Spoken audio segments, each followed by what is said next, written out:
I have probably the world's #1 Pokemon collection inside this case. Little figures? Cards, and they're all Charizards, which is the #1 Pokemon guy. Okay, hold on 1 second here. Yes. Chum, Yeah? this guy's got Pokemon cards. Rick, it's not Pokemon. It's Pokemon. Okay. I'm here to sell my Pokemon collection. I got into Pokemon collecting with my sons, and eventually they grew up and went to college, and I never did grow up. So I continued with Pokemon for the last 17 years. This is pretty cool, man. Absolutely. So, Rick, you don't know about Pokemon? It's like a game like 8-year-old kids play, right? Basically, each player has a deck of 60 cards, and you battle with your Pokemon by pulling cards out of your deck and getting enough energy points so that you can attack your other player. You win by your opponent not having any Pokemon left. It's really popular. They have whole tournaments where 1,000 people enter, and they have Pokemon battles. Okay. I really don't understand why Pokemon is such a big deal, but if something like a Beanie Baby can become worth a lot of money, maybe these can too. I just need to know a lot more. They're pretty cool. Actually, some of them can be worth a lot of money. So these go for a lot of money? Yes. What's your most expensive one? The most expensive card is probably the Pristine 10 first edition base Charizard. The card itself is considered the crown jewel of the Pokemon world. And how much is that worth? In the range of 50 to 100,000. Whoa. And people pay that for these? Yeah, especially now with the new Pokemon craze. I know you heard of the new game out. The new Pokemon game everyone's playing on their phone. Pokemon Go. No. You just walk around until you find one, and then you sling Pokeballs on it. Maybe you need an Ultra Ball. Okay. So how much do you want for these things? I'm looking for right in the area of $500,000.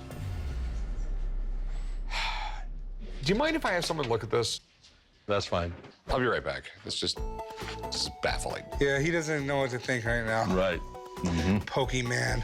It seems to me the one who's going to make the decision really doesn't know what he's looking at. I'm happy that the expert is coming in to educate the fella. He's going to know what these are selling for and the future collectible value of them.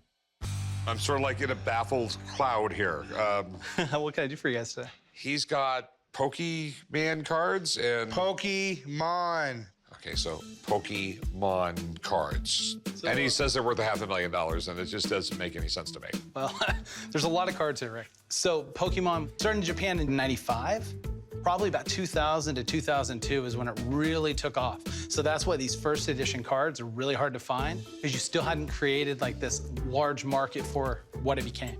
And Charizard's like one of the best characters in the game. He's also one of the most collectible characters in the entire Pokeverse. So Well, hold on. The Pokeverse. the Pokeverse, the Pokemon world. Yes, sir. Okay. Graded 10s, I believe there's less than 50 PSA 10s in existence. And by looking at this, there's 20% of the market sitting on your counter. I look at this collection and I just can't believe my eyes. There's pristine 10s everywhere. Charizard being one of the top collectible pieces in Pokemon. This is a one-of-a-kind collection. What do you think this stuff is worth? So this one here, there's only one of them in existence. There's no other graded a 10. Beckett grades so much harsher than PSA does when it comes to giving their 10 stamp. This card could go 30 to 40,000. Altogether, I'm estimating anywhere from 380 to 390,000 for this collection. Really? Obviously, this guy's a little upset over Steve's appraisal, but I'm absolutely blown away. These are really, really interesting. I mean, you actually have lots of value here. But my problem with these is if I go to sell them, I can't have any conversation about them because I know absolutely nothing. I don't even know what a Charizard does. Well, it depends on which one. Okay, all right, Chum. Rick, throw him out an offer. I'm not gonna make an offer. It's out of my skill set completely, 100%. I'm not gonna be able to sell something I don't understand whatsoever. So I'll make him an offer. Not with my money. I don't have the knowledge or expertise to sell these things. Thanks for bringing it in. Thank you. $380,000 worth of Charizard. I still don't know the difference between a Pokemon and a Charizard. Actually, Charizard is a Pokemon. Yeah.